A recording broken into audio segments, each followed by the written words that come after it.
Today, I'm going to show you how to make these really creepy witch's finger cookies, perfect for Halloween. We're going to use plain flour, icing sugar, almonds, almond and vanilla extract, 1 egg, baking powder, butter and some strawberry jam. Start by putting 250 grams of softened butter into a mixing bowl. Then add 125 grams of icing sugar, a teaspoon of almond extract, 1 teaspoon of vanilla extract, and an egg, and carefully beat it all together. You could use an electric whisk for this if you prefer. Once you've beaten it all together, add in 1 teaspoon of baking powder and 200 grams of plain flour. Then carefully mix it all in. And finally, add another 200 grams of plain flour, so we've now added 400 grams in total, and stir it all in to make a nice smooth dough. After a while, you can use your hands to knead it. And you should end up with something which looks like this.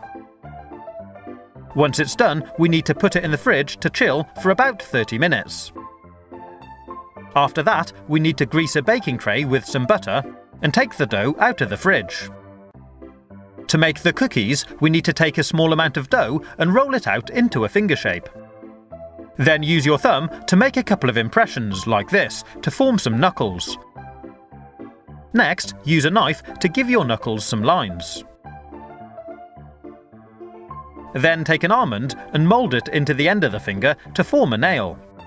We're then going to remove the nail, put in a small amount of strawberry jam, and put the nail back on to make it look like dirty fingernails.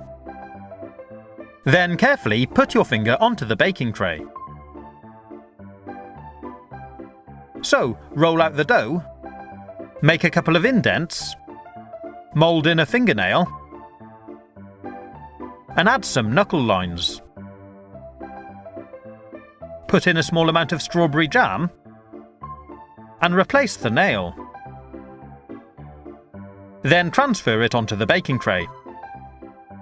Make as many as you like, and they'll all be a little bit different. I had enough dough to make 25 fingers. And when they're ready, place them into a preheated oven for 20 to 25 minutes until they're slightly golden. When they're done, take them out of the oven and leave them to cool. If you like, you can put them on a rack. And when they're cool enough, they're ready to serve. Pretty cool, huh?